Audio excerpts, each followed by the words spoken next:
Friends, आज मैं जिस फर्टिलाइज़र के बारे में बात करने वाली हूँ, उस फर्टिलाइज़र को यदि आप अपने प्लांट में यूज़ करते हैं तो रिज़ल्ट आपको हैरान कर देगा।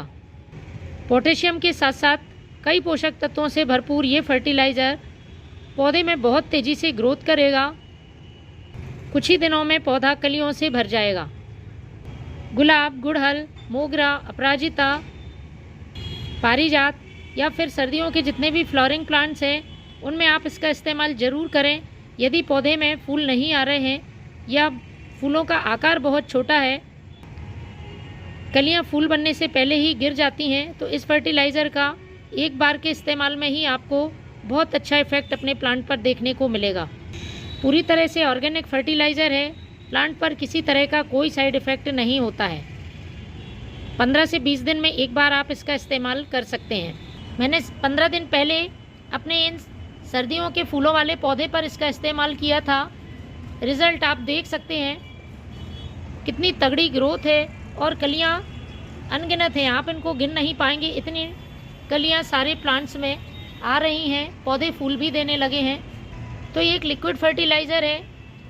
इसको डालने से प्लांट पर बहुत तेज़ी से असर दिखता है। पौधे नई ग्रोथ शुरू करते हैं और फूल आने लगते हैं, क्योंकि जब तक पौधों में नई ग्रोथ नहीं होती है पौधे लगातार फूल नहीं दे पाते हैं।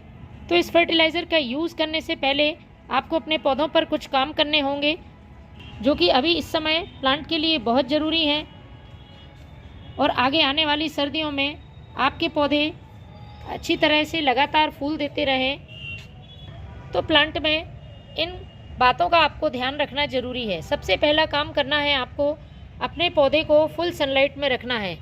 फूलों वाले पौधे फुल सनलाइट में अच्छी फ्लावरिंग करते हैं। तो अब सर्दियों के मौसम में धूप कम हो जाती है, जिस जगह पर ज़्यादा धूप आती हो उस जगह पर अपने पौधों को रख दें। यदि आप लगातार छाया वाली जगह पे अपने फ्लावरिंग प्लांट्स को रखेंगे तो पौधे ग्रोथ तो करेंगे लेकिन उनमें फूल नहीं आएंगे। बहुत से लोगों को समस्या होती है, जो शंखपुष्पी जिसे कि हम अपराजिता भी कहते हैं, प्लांट ग्रोथ तो करता जाता है लेकिन उसमें फूल नहीं आते हैं। तो समस्या यही होती है कि प्लांट को हम छायादार जगह पर रखते हैं और उसे पर्याप्त धूप नहीं मिल पाती है। दूसरा काम, पौधे में फूल खिल चुके होते हैं तो सूखने के बाद हम उन्हें हटाना भूल जाते हैं। आपको समय समय पर सूखे हुए फूलों को कट करते रहना है। तीसरा काम करना है, जब भी मौसम बदलता है, सर्दियों की शुरुआत में ही प्लांट में इंसेक्ट अटैक बहुत ज़्यादा होता है। तो आपको अपने सभी प्लांट पर नीम ऑयल का 15 से 20 दिन में एक बार स्प्रे ज़रूर करना है, क्योंकि पौधों में सिर्फ फर्टिलाइज़र डालना ही काफ़ी नहीं होता है, उनकी सही देखरेख ज़रूरी होती है। साथ ही उन्हें हमें इंसेक्ट और फंगस से भी फ्री रखना होता है। गुलाब जैसे पौधों में यदि फूल नहीं आ रहे हैं, कलियां नहीं बन रही हैं, तो आप उसकी सॉफ्ट प्रूनिंग भी कर सकते हैं। प्रूनिंग करने से प्लांट में नई ब्रांचेस निकलती हैं और उन पर फिर पौधे कलियां बनाना शुरू कर देते हैं। अगला काम है, आपको अपने प्लांट की महीने में एक बार गुड़ाई ज़रूर करनी है। ख़ासतौर पर जब आप किसी फर्टिलाइज़र या खाद का इस्तेमाल कर रहे हैं तो मिट्टी को एक दिन पहले हल्का ज़रूर कर लें। इससे प्लांट में जो भी फर्टिलाइज़र हम डालेंगे, जड़ें बहुत तेज़ी से अवशोषित करेंगी और पौधे पर तेज़ी से इसका फ़ायदा होगा। साथ में आपको महीने में एक बार अपने सभी प्लांट्स की मिट्टी में ये खाद मिलाना है। ये है गोबर का खाद, पुराने गोबर का खाद लेना है आपको, और पॉट की साइज़ के हिसाब से स्टेम से दूर आपको जगह बना लेनी है।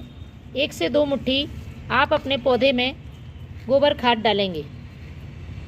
ये एक बेसिक खाद है, सभी पौधों के लिए ज़रूरी है और जैविक होने की वजह से किसी तरह का पौधों पर कोई साइड इफ़ेक्ट नहीं पड़ता है। सभी पौधों में, चाहे सब्जी वाले हों, फलों वाले हों या फूलों वाले पौधे, आप समान रूप से इसका उपयोग कर सकते हैं।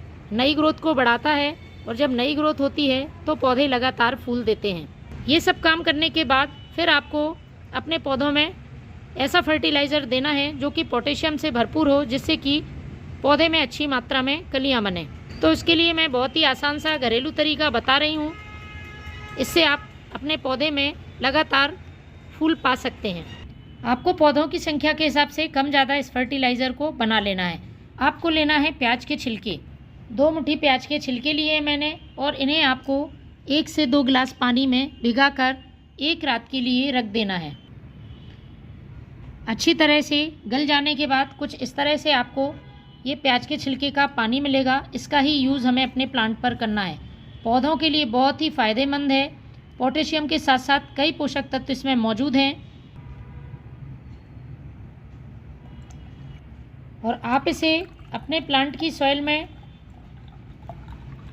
डाल सकते हैं। साथ में फ्रेंड्स स्प्रे भी कर सकते हैं, लेकिन आपको इसे डाइल्यूट ज़रूर करना है। जितना भाग आप फर्टिलाइज़र का ले रहे हैं उतना ही भाग आप सादा पानी का मिला लें और इस तरह से डाइल्यूट करने के बाद आप अपने सभी पौधों में पॉट की साइज़ के हिसाब से डालें। मिट्टी ड्राई होनी चाहिए और सुबह या शाम के समय डालें। तेज़ धूप में आप इसका इस्तेमाल ना करें। तो फ्रेंड्स, आप भी अभी इस फर्टिलाइज़र का यूज़ करें। आप देखेंगे आपके पौधे बहुत अच्छी फ्लावरिंग कर रहे हैं। Thank you.